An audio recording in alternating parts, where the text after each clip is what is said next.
Même si c'est nous Mali, on ne peut pas, on ne peut pas rester au village. Je peux retourner même ceux qui n'est pas au Gabon, même hier.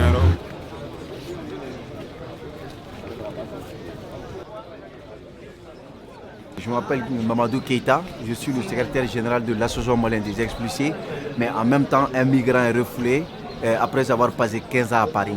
Donc aujourd'hui nous sommes dans la cour de protection civile pour accueillir les migrants maliens refoulés de Libreville, Gabon. Et nous, l'association malienne des expulsés, notre rôle, c'est prendre les témoignages et en même temps orienter les migrants de leur nouvelle destination dans les familles d'accueil ou dans l'éventuel départ dans les régions ou dans les villages. Donc ça c'est un peu notre rôle aujourd'hui avec la protection civile. Ça c'est le cas de l'arrivée massive des migrants.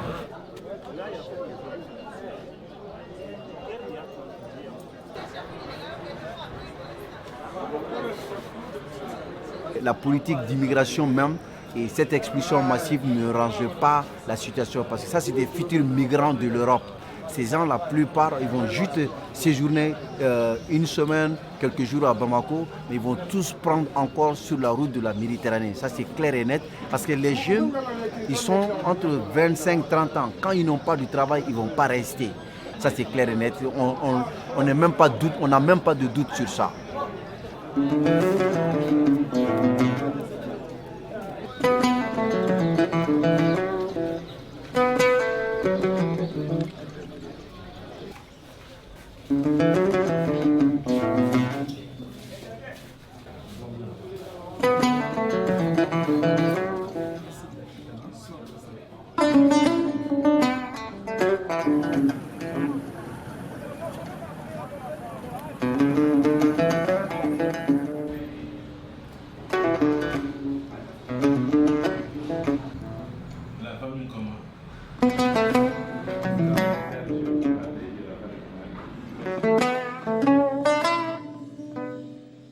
Effectivement, quand les migrants viennent, on voit qu'ils sont dans un état de détresse.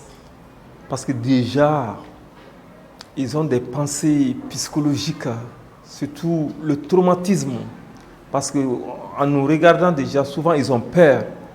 Mais vu ce que je leur raconte, ce qui m'est arrivé là-bas, c'est ça qui les met en confiance.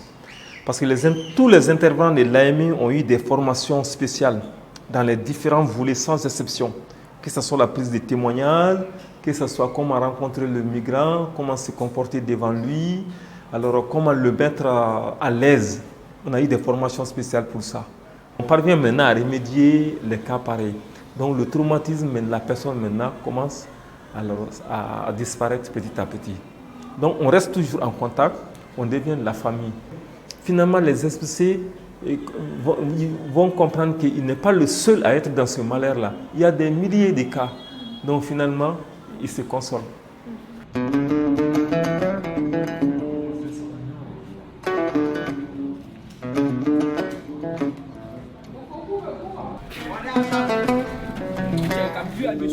quel problème? Le ministre a arrêté devant porte. Oh.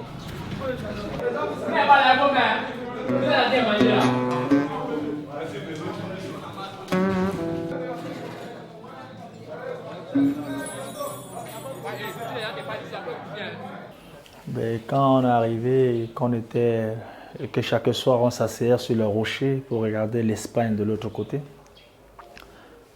on envisageait arriver en Europe, jouer au football, gagner beaucoup d'argent, se marier, avoir des enfants, aider nos familles. C'était ça notre rêve. Et même à chaque fois qu'on avait faim et qu'on n'arrivait pas à manger et tout, l'espoir. C'est pour cela que le slogan de l'association, c'est de l'espoir dans les yeux. Parce qu'il suffisait juste de regarder ces lumières de l'autre côté et on n'avait plus faim. Parce qu'on se disait, tant qu'il y a espoir, ça veut dire qu'on est vivant. On ne va pas maintenir les jeunes en érigeant des barrières. Aujourd'hui, on était à la protection civile ensemble. Il y a eu 129 jeunes qui sont partis du Gabon, refoulés au Mali, qui sont revenus avec un seul vêtement, avec un petit sac à la main. Moi, ce qui me fait le plus mal aujourd'hui, c'est parce que ces jeunes que nous avons vus 129, dans quelques mois, il y a certains qui ne vont même plus, qu'on ne verra plus. Pourquoi? Parce qu'ils vont prendre les chemins du désert et de la mer et on ne sait pas combien vont arriver. C'est pour ça que je l'ai dit, c'est des candidats potentiels au départ pour l'Europe.